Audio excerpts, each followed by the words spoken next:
লোকটি তার মস্তিষ্ক বের করে একটি পানির পাত্রে রেখে ঘুমিয়ে যায়, কারণ এই পৃথিবীতে মানুষকে মস্তিষ্ক ছাড়াই ঘুমাতে হয়। কিন্তু লোকটি ঘুমিয়ে গেলে মধ্যরাতে একটি জম্বি মানব জানালা দিয়ে লোকটির ঘরে প্রবেশ করে।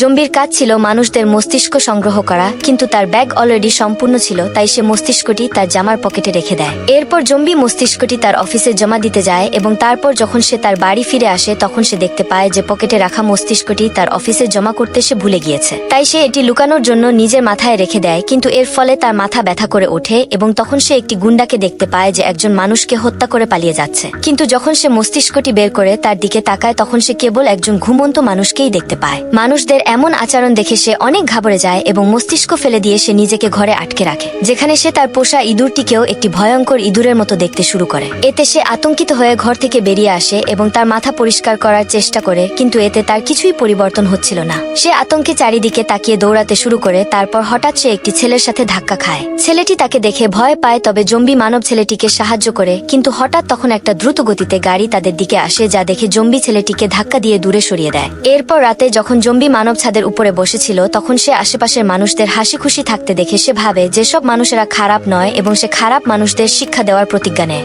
আপনি কি ভালো মানুষ নাকি খারাপ মানুষ সেটা কমেন্ট করে বলুন।